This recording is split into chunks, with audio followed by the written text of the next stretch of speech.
Dans un instant, nous allons pénétrer à l'intérieur pour suivre un match entre une équipe de Tchécoslovaquie et une équipe de Dynamo de Moscou.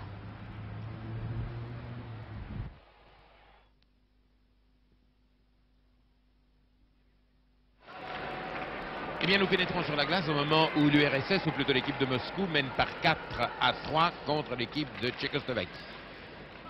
Les Tchèques jouent à gauche de la patinoire. Si vous avez la couleur, ils sont en maillot bleu et rouge. Si vous n'avez pas la couleur, ils sont en maillot foncé. Les Russes jouent à droite de la patinoire. Ils sont en blanc. C'est-à-dire que si vous n'avez pas la couleur, ils apparaissent en maillot clair.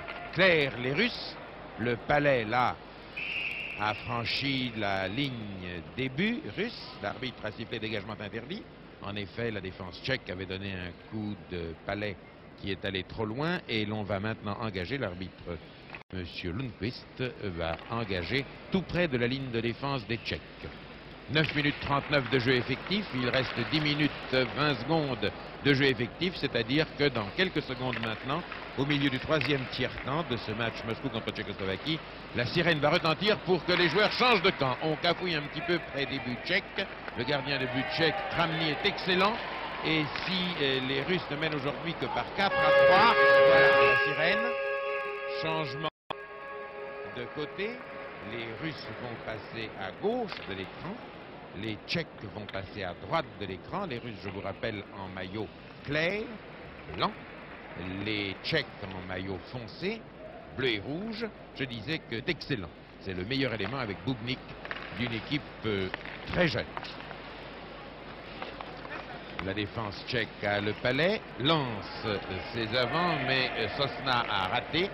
Et c'est la défense soviétique maintenant qui joue avec le Palais, le 4. Markov étant un homme qui patine très très bien.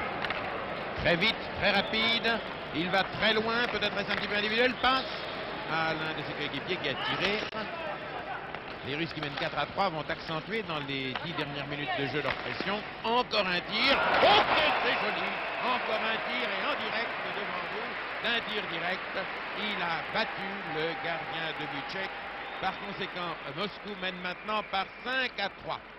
Vous voyez, il a pris son temps. Vous l'avez vu, vous l'avez vu. Le Russe a marqué le but. 5-3. Engagement sur la ligne de centre. Le Tchèque Schmidt replié en défense va passer au 15, c'est-à-dire le 2 Richter et Schmidt jouent à la baballe. Les Tchèques devraient foncer, la balle, leur meilleur joueur Bubnik, la balle 12 est mis à terre. L'arbitre siffle. But pour Moscou marqué par le joueur Monsieur Lacarrière annonce que c'est le 21 Alexienko qui a marqué le but soviétique, mais nous venons de le voir il y a un instant.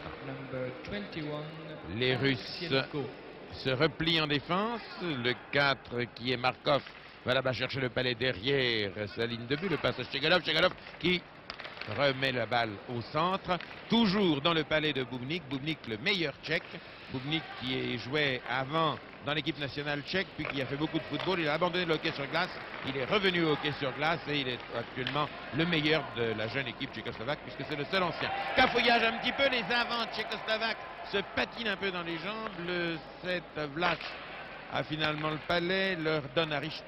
Richter lance un petit peu dans le vide et le Palais va aux Russes, lesquels descendent par leur aile droite. Body check un peu élevé, le 15, c'est-à-dire Matovilov, un excellent joueur. Mais le 21, Alexienko, a repris le Palais, le passé au 14, Sekiev. Les Russes maintenant procèdent tantôt par large shoot, puis par petit dribble.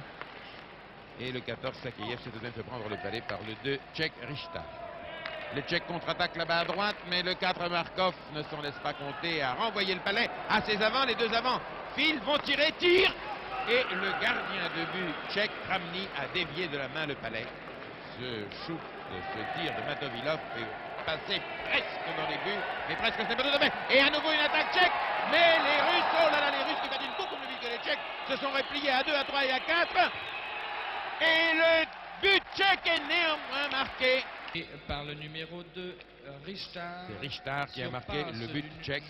Nous confirme le speaker. 5-4 par conséquent, alors qu'il reste encore 7 minutes et demie de jeu effectif. Tout peut encore être inversé. Les Russes sont menés d'abord par 2-0, puis par 3-1, puis par 4-2, 4-3, 5-3 et maintenant 5-4. Engagement presque au milieu du terrain.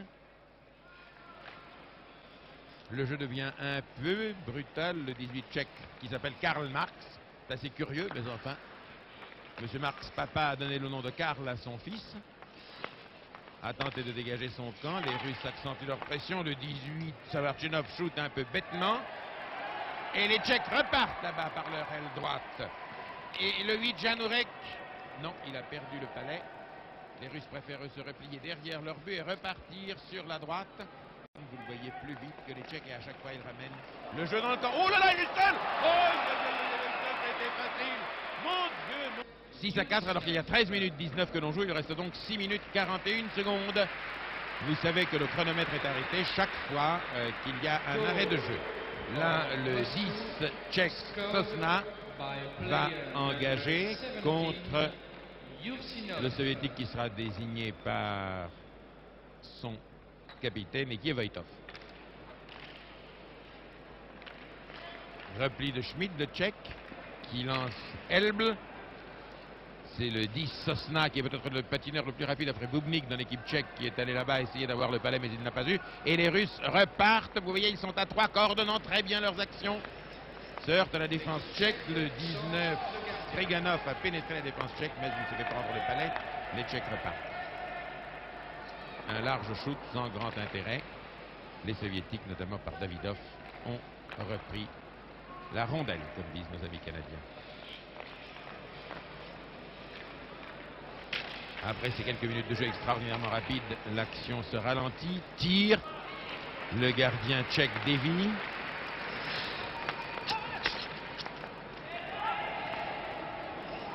Brève rencontre entre deux armoires à glace. Le 9 Chaubert qui va tirer. Non, il préfère passer au 10. Mais le 10 se fait prendre le palais par Striganov, le 19 soviétique. Et les Russes repartent. Regardez-moi ce dribble, très joli dribble. Striganov a laissé le palais à un de ses coéquipiers, le 18, qui va passer derrière. Non. C'était très joli, mais finalement ça fait long feu. Oui, un body check très dur de Samarchenov, le 18 soviétique contre un adversaire tchèque. Petite chute, ce n'est pas très grave, le quai n'est pas un jeu de petite fille. Le 10 prend le palais, Sosna, et va-t-il tirer au but? Non, il passe à son coéquipier, le 3, qui perd le palais. Les Tchèques sont lents, mon Dieu qu'ils sont lents sur ces actions. Ils se font souvent souffler la balle par les Russes qui sont plus légers et qui patinent mieux. Beau, joli shoot, très joli shoot, qui n'est pas passé loin. Nouveau shoot, qui n'est pas passé loin. Le 18 soviétique Samarchenov est au centre de cette action d'attaque. Mais cela vous demande peut-être un petit peu de précision. Tchitchourine, le Russe, a maintenant le palais. Le passe à la droite. C'est finalement le 12 Orchakov qui allait le recevoir, mais il se trouvait dans le Suédois et c'est un engagement sur la ligne de défense des Soviétiques. Elle est marquée en bleu si vous avez la couleur, tandis que la ligne médiane est marquée en rouge, toujours si vous avez la couleur. Si vous ne l'avez pas, les deux lignes sont foncées. Soyez gentils, faites confiance alors aux commentateurs.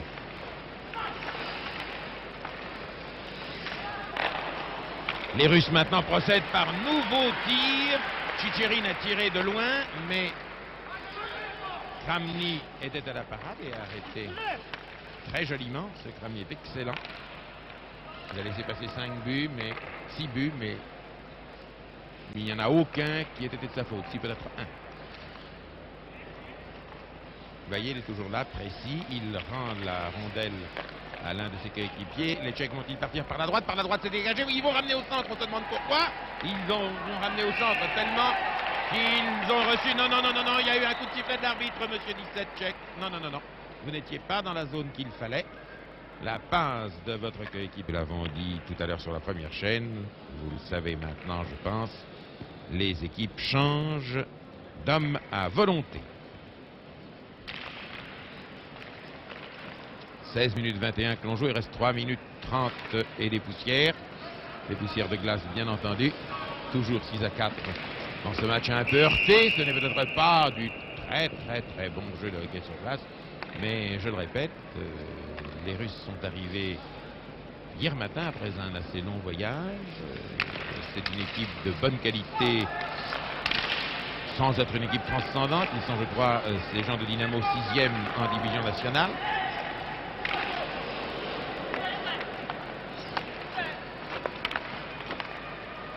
Ah, mauvaise réception de Karl Marx.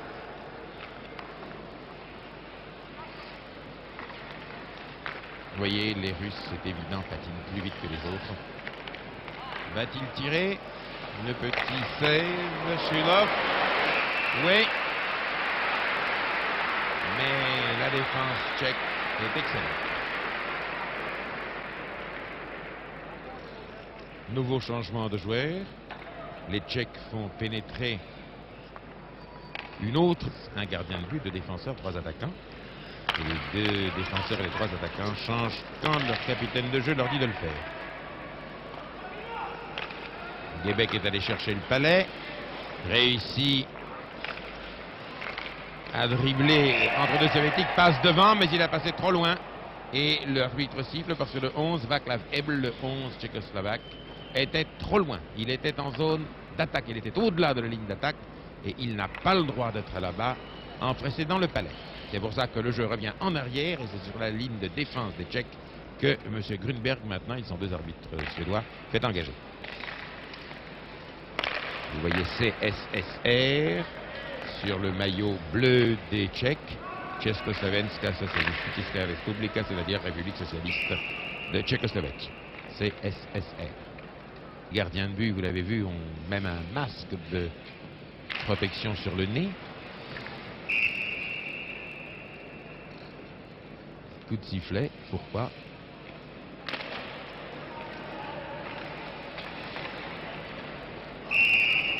Vous voyez, cela devient un peu plus heurté. Le 3 Davidov soviétique.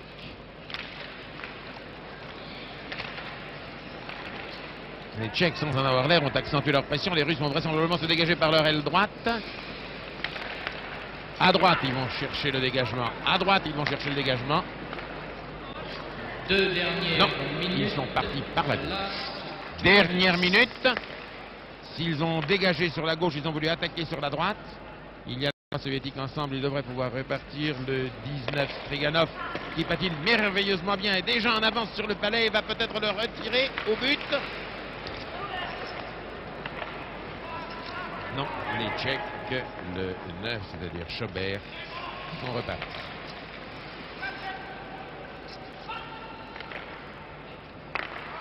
Et à nouveau, les Soviétiques ont l'avantage. Ne perdent pas le palais.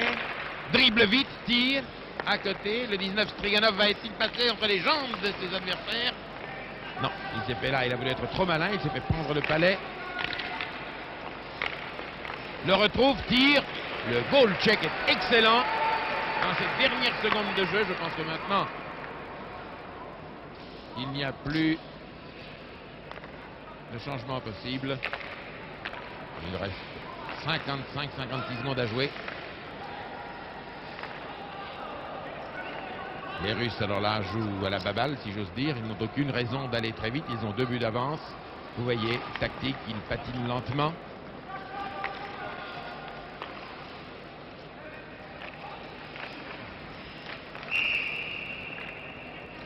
Il reste encore 38 secondes. Dernier changement d'équipe. Les Tchèques et les Russes vont affronter les dernières 30 secondes avec 5 hommes nouveaux. Le 8, Tchitchourine, l'un des rares soviétiques qui n'est pas de casque. Le 12, c'est Orchakov. Le 8 tchèque, c'est Janurek. Hop! C'est Janurek qui a engagé contre Orchakov. Le palais est au centre du terrain. Les Tchèques l'ont encore une fois. Le palais, vont-ils tirer? Les Russes sont repliés. Et le 5, Petukov, a du mal à se dégager de Sosna, le Tchécoslovaque. Le 12, Bubnik, le meilleur joueur tchèque, a engagé. Il reste 20 secondes de jeu. Les Russes vont-ils pouvoir lancer une dernière attaque, peut-être sur leur aile droite, toujours? Les Tchèques les en empêchent. Si, centimètre par centimètre, les Russes ont gagné du terrain, mais le Palais est allé derrière les buts de Kramny. Et cela va être fini. C'est fini. C'est fini. Après 20 minutes de jeu effectif, dans le dernier tiers-temps, Moscou Dynamo a battu la jeune équipe tchécoslovaque par 6-4. Et dans un instant, nous nous retrouverons ici à nouveau pour un autre match de hockey sur glace.